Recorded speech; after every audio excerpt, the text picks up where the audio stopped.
Hey friends, Dr. Murphy. I'm going to do a story on mental illness and how I think we really got led astray by the world of psychiatry. So, this is a photo of Sir William Osler, famous physician, kind of the most famous physician in our field of internal medicine.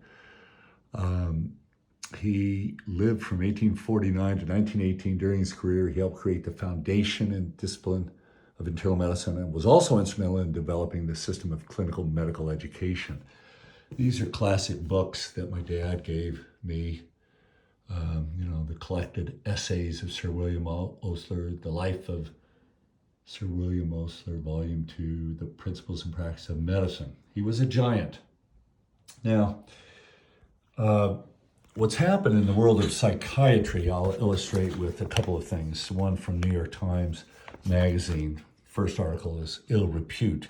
This is about Gwyneth Paltrow's ski trial and the fight she had with the retired optometrist Terry Sanderson. And there's a term that this author is using. The category of invisible illness is growing sharply in America. Well, way back when, in the 1920s, the father of modern day psychiatry, Dr. Sigmund Freud, encouraged us to live with what he called ordinary happiness, the ups and downs of life. But what's happened over the last 100 years is that we developed all these diagnostic criteria, these categories, these labels, and I believe they've hurt us more than they've helped us. I was gaslit to Mars. I'm back on Earth. I'm a good doctor. I'll practice medicine again. But when we got caught up in this gaslighting thing, here is just one fraction of my medical records, which is full of every damn psychiatric diagnosis you can imagine. I call it psychobabble. Now, let me go to another story from today. Look at these advertisements.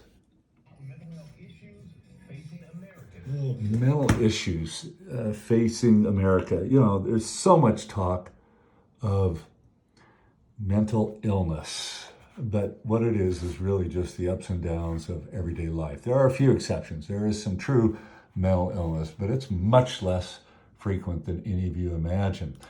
Now let's go to what we do in the pharmaceutical industry. All right? And how you really feel inside. It's not your fault. It's not your fault. Experience depression. Of course it's not. Oh, Lordy. But together with your doctor, there are things you can do, like adding Rexulti. Yeah, adding another medicine, psychotropic medication. Oops, I'm talking with myself.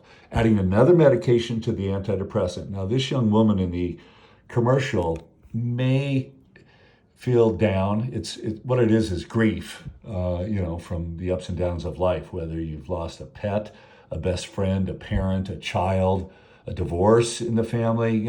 These are the things that cause us to grieve and feel down temporarily. So it's okay to use medications if it's for a short period of time. But what we do in the psychiatric industrial complexes is convince you that you need to be on these medicines long term. You don't. Have the courage, for God's sakes, to talk with your doctor, your psychiatrist, your psychologist, your therapist, and say, hey, I'd like to see how I do off the medications. And then you taper them very slowly. And guess what? You'll find out you're feeling just as well, probably better because you won't have side effects.